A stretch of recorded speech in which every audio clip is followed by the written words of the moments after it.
arday Soomaaliyeed oo ka qalin jebisay kulliyadda warbaahinta ee Jaamacadda Afriqiya oo ay ka mid ahaayeen tiro arday ah oo ka kala yimid dalal kala duwan ayaa maanta hoolka weyn ee kulliyadda warbaahinta loogu qabtay munaasabad qalin jebin. Munaasabadda waxaa qayb ka ahaa hormuudka kulliyadda warbaahinta Dr. Badruddin, madaxa waaxda xiriirka guud ee kulliyadda, macallimiin iyo marti sharaf kale. Inta ay socotay xafladda ayaa ardaydii ka qalin jebinaysay waxay ku difaacdeen buugaagtooda waxayna ku soo bandhigeen mashaariic.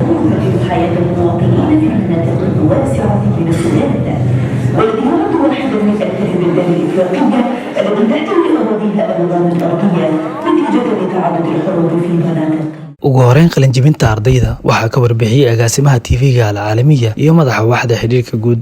سعدنا اليوم وتشرفنا بحضور waxaan maanta ku faraxsanahay inaan goobjoog ka ahno xafladda ardayda dufcadda afraad ee xiriirka guud iyo difaacashada mashaariicda.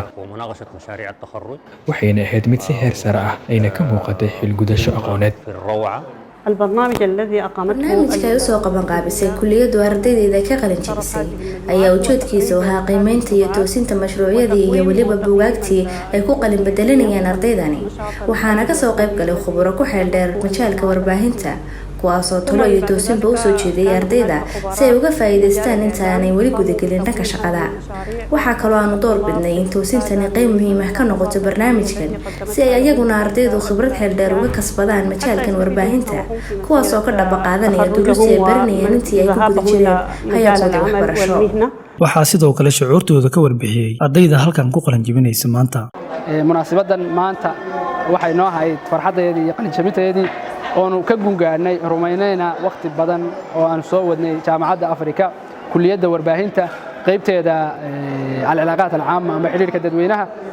aad baan u faraxsanahay aniga iyo asxaabtayda kale ee dawladaha kala duwan, khaasatan asxaabta Soomaalida anigu leaderkooda ama gudoomiyahooda. alxamdulillah aad u faraxsanahay inay maanta noo soo gabagabowday waxbarashadeeda kulliyadda warbaahinta qaybteeda xiriirka caalamiga.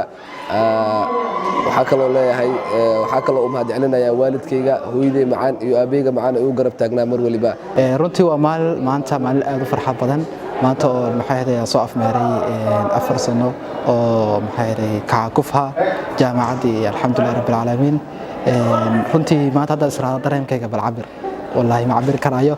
maanta waan ku faraxsanay takhriijka maanta aan bixinay munaaqashadii wixii ardaydii asxaabtuna waan ku faraxsanay fiican. waxaan u hambaleynayaa naftayda iyo weliba dufcaddayda, waxaana si gaar ugu sii hambaleynayaa asxaabtayda Soomaaliyeed ee aanu soo wada qaadanay waqtiga aadka u quruxda badan leh. اليوم تم بحمد الله مناقشة مشاريع التخرج. waxaa alle mahadiyay maanta noo soo gabagaboobay difaacashada mashruuca. waxaan soo gaarnay dhammaadka heerkii koowaad ee baajka. waxaan u mahadcelinayaa qof walba oo gacan ka geysta iyo jaamacadda caalamiga ah ee Afrika. بمساندتنا ومكاتفتنا من جامعة أفريقيا العالمية.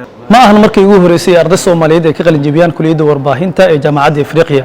ardayda halkan maanta ku qalin jebinayso waxay kaalin horumarineed ay ku leeyihiin warbaahinta Soomaaliya. Maxamed Aadam, magaalada Khartoum.